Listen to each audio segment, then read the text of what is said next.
देश प्रदेश में आपका स्वागत है। मैं हूं अदिति राजपूत। शुरुआत उत्तर प्रदेश से कर रहे हैं। इलाहाबाद यूनिवर्सिटी की वीसी ने प्रयागराज के डीएम को खत लिखकर कहा कि सुबह की अजान से उनकी नींद में खलल पड़ता है और वो फिर सो नहीं पाती हैं, इसलिए इस परेशानी से उनको निजात दिलवाई जाए। इसके बाद लाउडस्पीकर की आवाज कम करवा दी गई है और पुलिस ने यह भी कहा है कि आगे से सुनिश्चित करेंगे कि इस तरह से कानून का उल्लंघन ना हो। लेकिन सवाल यही उठ रहा है कि क्या वाकई कानून का पालन करवाया जा पा रहा है? प्रयागराज में क्लाइव रोड की इस मस्जिद से सुबह 5:30 बजे के करीब होने वाली अजान से इलाहाबाद यूनिवर्सिटी की वीसी साहबा की नींद में खलल पड़ता है। मस्जिद उनके बंगले के पास ही है। उन्होंने डीएम को एक खत में लिखा है कि रोज सुबह करीब 5:30 बजे के आसपास मस्जिद के मौलवी की अजान से मेरी नींद टूट जाती है और फिर नहीं आती। नतीजे में मुझे सिर दर्द हो जाता है और दिन के काम पर भी असर पड़ता है। मैं किसी मजहब के खिलाफ नहीं हूं, लेकिन अगर बिना लाउड स्पीकर के अजान हो तो किसी को खलल नहीं पड़ेगा। संविधान भी नागरिकों के धर्मनिरपेक्ष सहअस्तित्व की बात कहता है। इसे पूरी तरह लागू होना चाहिए। कृपया इस तेज अजान से पीड़ित लोगों की जिंदगी में थोड़ा शांति बहाल करें। अजान लोगों को नमाज के लिए मस्जिद में बुलाने के लिए दी जाती है।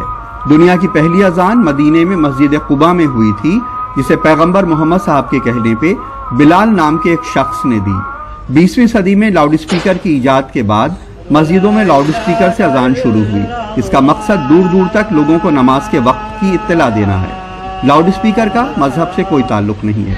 इस मस्जिद के मैनेजमेंट का कहना है कि उन्होंने लाउडस्पीकर की आवाज कम कर दी है ताकि किसी को परेशानी ना हो।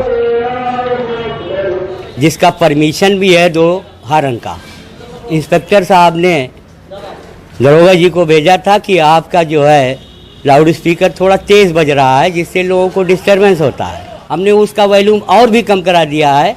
अदरवाइज़ अगर और किसी को दिक्कत होती है तो सुबह के टाइम हम बिल्कुल स्लो कर देंगे कि हाँ 50 मीटर या 100 मीटर तक भी आवाज़ ना जाए। हाई कोर्ट का आदेश है कि लाउडस्पीकर रात 10 बजे से सुबह 6 बजे के बीच नहीं बजेंगे। शोर की भी सीमा तय है, लेकिन लोग इसे नहीं मानते। हर जगह सड़कों पे धार्मिक आयोजन होते हैं। इनमें उर्स, मीलाद, भगवती जागरण, दुर्गा पूजा, रामलीला शामिल हैं। सड़क पे पंडाल लगा के शादी विवाह और बर्थडे में शोर होता है। बारात 10 बजे के बाद भी सड़कों पे शोर मचाती चलती है। दिवाली में तय वक्त के बाद आतिशबाजी का भारी शोर होता है। हाई कोर्ट की रोक के बावजूद कांवड़िये तेज डीजे बजाते हैं।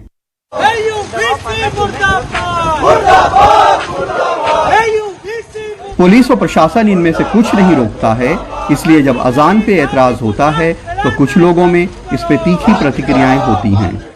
इस मुल्क में तमाम लोग एक दूसरे के मजहब की पूरी तरीके से एक दूसरे के मजहब का इज्जत और एहतराम करते हैं और यही वजह है कि हमेशा से मस्जिदों से अजानें और मंदिरों से कीर्तन भजन की आवाजें फिजा में गूंजती रहती हैं। कभी किसी के नींद में उससे खलल नहीं आया करता है। तो इस वजह से इस तरीके की बातें करना बेमाने हैं। पुलिस का कहना है कि वो तय करेगी कि कानून का पालन हो।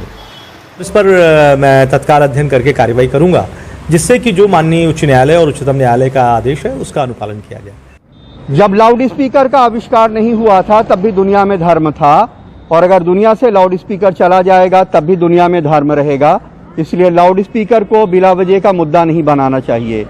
लेकिन जहां तक नॉइस पोल्यूशन के कानून का सवाल है तो इसे देश के हर नागरिक के ऊपर बराबर से लागू होना चाहिए। अगर नहीं होगा तो लोगों में रिएक्शन होना स्वाभाविक है। इलाहाबाद में नितिन गुप्ता और लखनऊ में राजेश के साथ कमाल खान, एनडीटीवी इंडिया।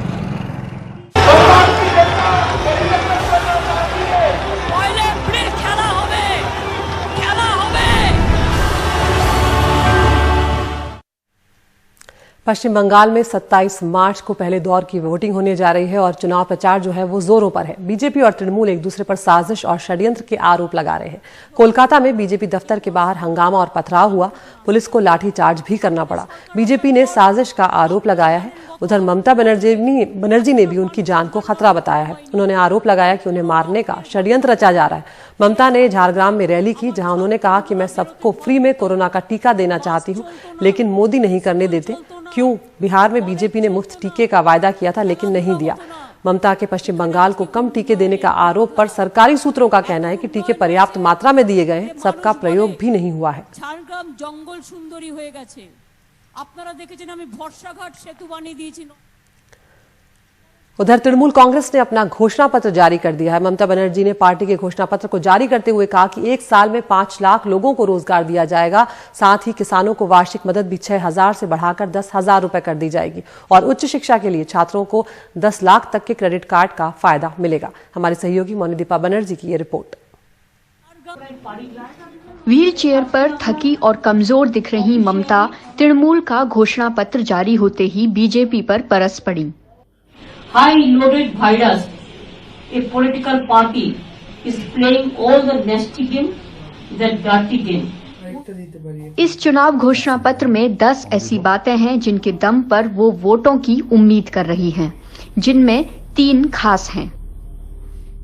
सामान्य लोगों को 500 रुपए, SC, ST और OBC को 1,000 रुपए और कुछ और लोगों को OBC में शामिल करने की योजना। पढ़ाई लिखाई के खर्चों के लिए छात्रों को क्रेडिट कार्ड देने का भी वादा है। इसके जरिए वो महज 4% ब्याज पर 10 लाख तक का लोन ले सकेंगे। किसानों को हर साल हर एकड़ पर 10,000 रुपए मिलेंगे, जो फिलहाल 6,000 रुपए हैं। ममता का फोकस SC, ST और OBC पर है। वो बीजेपी अध्यक्ष JP नड्डा के कल के बयान का मुकाबला करना चाहती हैं, जिसमें उन्होंने कहा था कि कुछ जातियां OBC में शामिल की जाएंगी।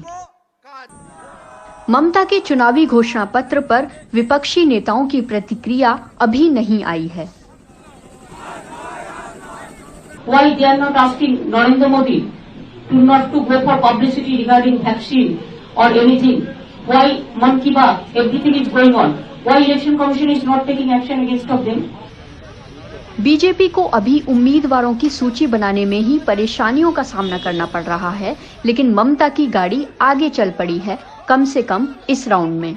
कोलकाता से मोनिदीपा बनर्जी की रिपोर्ट, NDTV इंडिया। असम की बात करते हैं, जहां पर मुख्यमंत्री पद के प्रबल दावेदार माने जा रहे हेमंत बिस्वा शर्मा ने NDTV से कहा कि CAA भले ही चुनावी मुद्दा नहीं है, लेकिन इसे लेकर हम प्रतिबद्ध हैं। उन्होंने कांग्रेस और AIUDF गठबंधन से मिल रही चुनौती को लेकर कहा कि बदरुद्दीन अजमल ने कांग्रेस पर कब्जा कर लिया है। Ajmal has captured Congress, so obviously the opposition space has been taken away from Congress by Ajmal.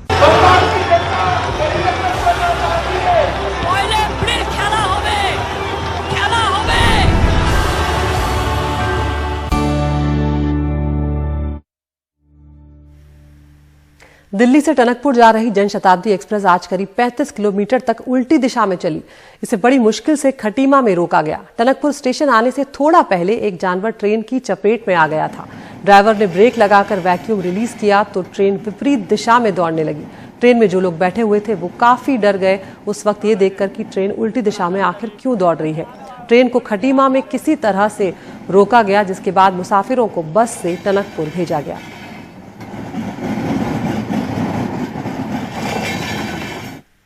Jaipur में एक पब्लिशिंग हाउस के अंदर कुछ अज्ञात लोगों ने तोड़फोड़ की। इस मामले में पुलिस ने कुछ लोगों को गिरफ्तार भी कर लिया है। ऐसा कहा जा रहा है कि इस पब्लिशिंग हाउस में किसी खास धर्म को लेकर कुछ सामग्री छापी गई थी, जिस पर उन लोगों को आपत्ति थी और यही वजह थी कि दफ्तर में घुसकर इस तरह से तोड़फोड़ की गई। पंजाब की बात करते हैं, जहां पर मुख्यमंत्री कैप्टन अमरिंदर सिंह और क्रिकेटर से सांसद बने नवजोत सिंह सिद्धू के बीच तीखे बयान और दूरियों की बात ज्यादा पुरानी नहीं है, लेकिन बुधवार को कैप्टन अमरिंदर और नवजोत सिंह सिद्धू के बीच आधा घंटे तक मुलाकात हुई है। दोनों ने एक दूसरे के साथ फोटो भी खिंचवाई। हाल ही के दिनों में दोनों में ये दूसरी मुलाकात है और अगले साल आने वाले चुनाव को देखते हुए चर्चाओं का बाजार भी गर्म है कि कहीं सिद्धू को डिप्टी CM का पद तो नहीं दिया जाने वाला या फिर कांग्रेस का अध्यक्ष तो नहीं बनाया जाने वाला पंजाब का।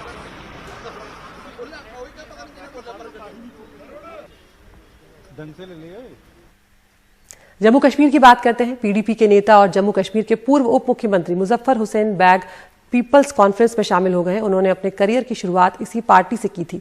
पार्टी के एक प्रवक्ता ने बताया कि पार्टी के चेयरमैन सज्जाद गनी लोन ने मुजफ्फर हुसैन से मुलाकात की, जिसके बाद बेग ने ये फैसला लिया है।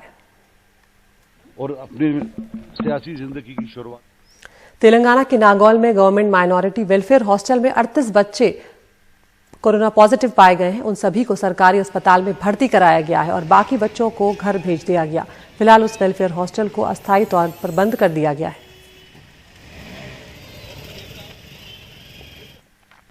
गुजरात के वडोदरा में भी कोरोना के मामले लगातार बढ़ते जा रहे हैं। एसएसजी अस्पताल के सुपरिटेंडेंट डॉक्टर रंजन अय्यर ने बताया कि लोगों को इस वक्त सतर्कता बरतने की जरूरत है। कई इलाकों में लोग कोरोना से जुड़े नियमों का पालन नहीं कर रहे हैं और यही वजह है कि लगातार मामले बढ़ते जा रहे हैं।